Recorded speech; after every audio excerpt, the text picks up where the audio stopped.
Hey guys, welcome back to my channel. My name's Lauren and welcome to Beauty and the Bullies. So I am naked faced because today I'm going to be doing a first impression slash product review kind of thing on the Revlon Colorstay Whipped Cream Foundation. It's supposed to last for 24 hours. I'm in the color 200 Sand Beige. I hope it's in my color. I don't think it'll be too light, but we'll see. We'll see how it matches. So I've been looking for a new foundation because I'm almost out of MAC face and body, and also all this stuff on my face acting up. I wanted a little more coverage than MAC face and body has to offer, but still something really hydrating, so that's why I kind of turned towards cream foundations. I've never used a cream foundation. I've always used liquid, so we'll see how this goes. I did finally have my allergy appointment. My back has like friggin' polka dots all over it.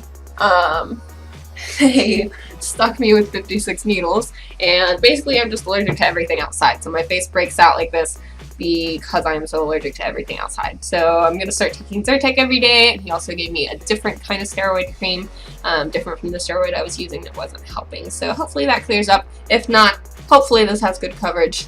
Let's get started. To start out priming with my Smashbox Photo Finish Pore Filling Primer, as always. My husband's home. I'm so excited. It's been gone for like 30 weeks. Just gonna apply that to the areas on the sides of my nose where I had the most pores. Kind of by my smile lines. Fill in any fine lines that there might be. And I've already put the steroid cream on and let it soak in for about 20 minutes, and then put a really heavy kind of tacky moisturizer over the rest of my face. Excuse me. And that's going to act as my full face primer. Okay, now into this stuff. I have opened it and swatched it on my hand. It is a good color for me, but it comes like this, completely sealed. I don't know if you can see. It's got like that little thing, so you lift this out. There's quite a bit of product on this lid thing. I'm dropping it and getting it absolutely everywhere. This is horrible. Okay, so I'm going to use the parts that I dropped on myself. Put it in the 4 corners of my face. And then using a Real Techniques buffing brush, going to buff those into the skin in circular motions.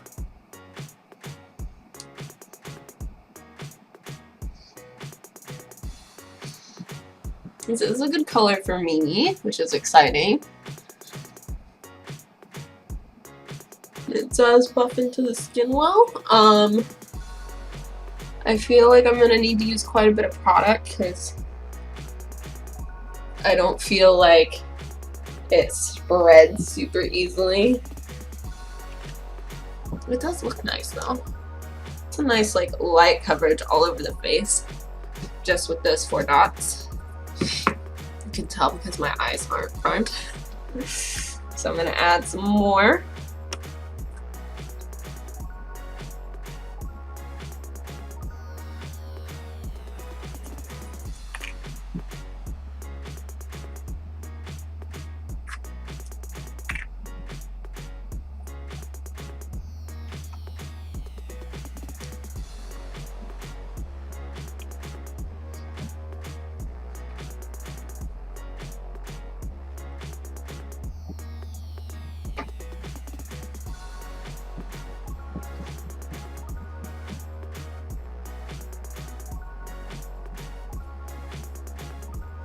And take a little bit on my brush and drag it down the neck. So far, it's a good color match. It's a little light in comparison to my arms, but we can bronze it up. That's not a problem. Oh yeah, I forgot to tell you guys how much is in here. There's 0.8 ounces. A normal foundation usually comes with an ounce. That's pretty standard. So you get a little bit less than a standard amount of product, and you do have to use quite a bit. Okay, so this is my dry patch. You can see it's kind of cakey. It's not like horrific or anything.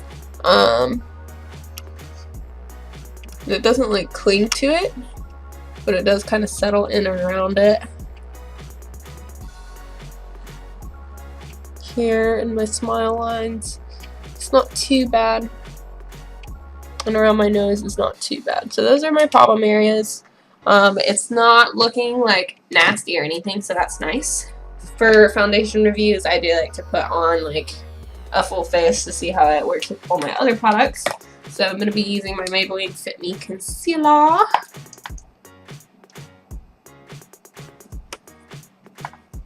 To brighten my under eye area and highlight a little bit.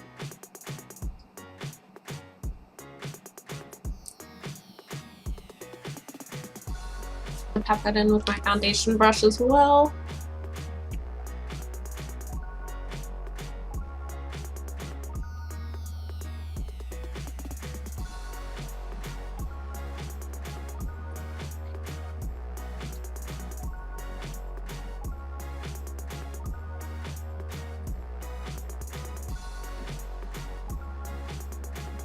And then for the bluest part of my circles, I'm going to go in with my Tarte Maracuja concealer and just apply it right on top. I'm finding that I really love this concealer for heavy coverage, but it's not made to be put everywhere. Oh my goodness! Doggies!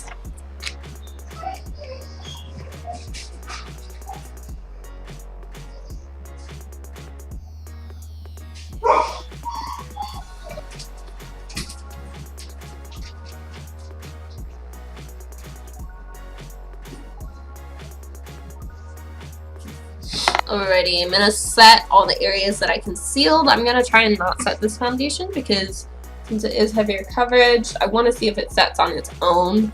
It doesn't say what kind of finish it is. Okay, I'm setting this with my Nars Paloma Duo.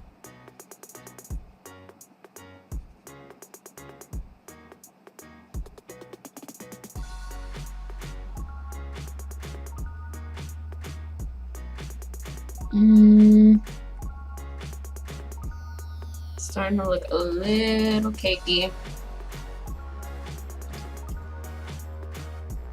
I don't know how I feel about this.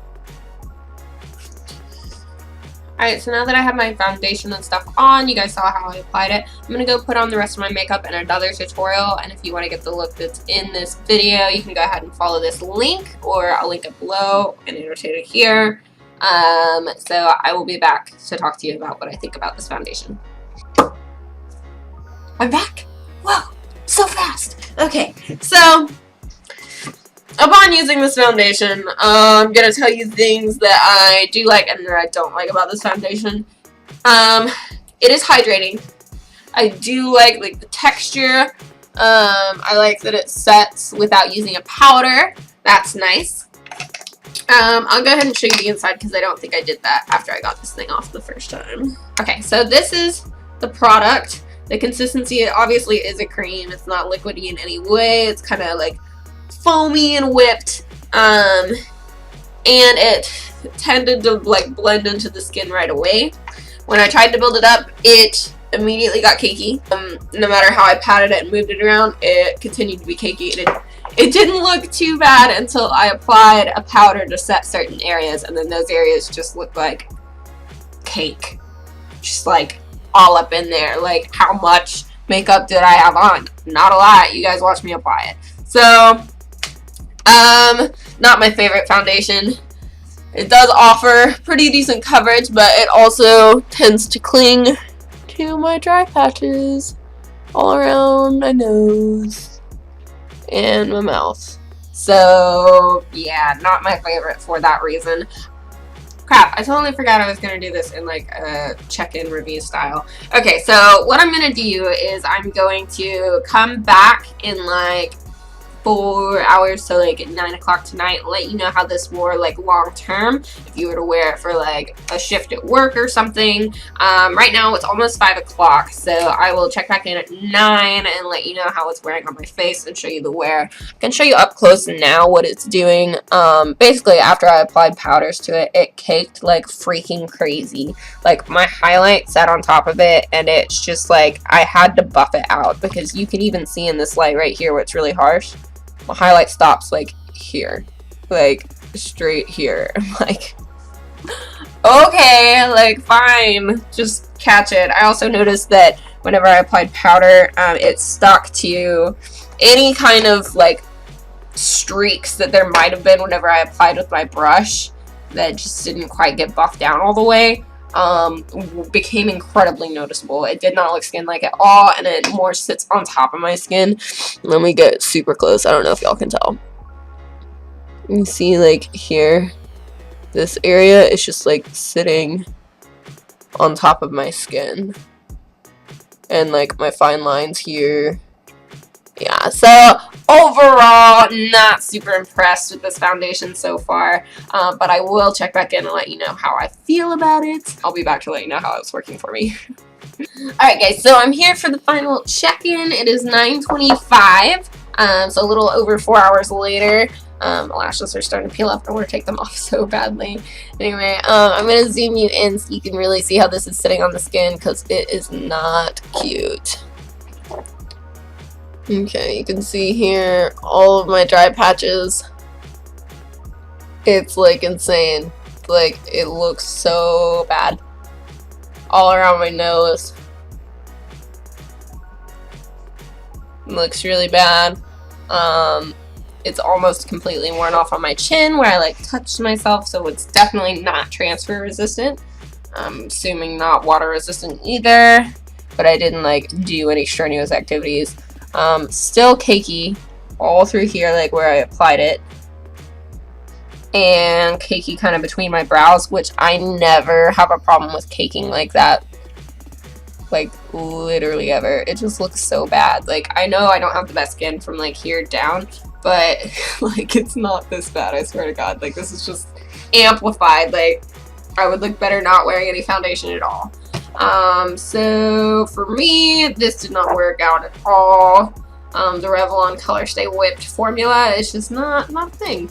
I got it because I was reading like good hydrating foundation reviews, and this one popped up, and I was like, hey, it's affordable, like, might as well give it a shot. Just lots of caking, lots of wearing off in places that I don't want it to. You can see here it wore off too, where I like go like this with my nose a lot.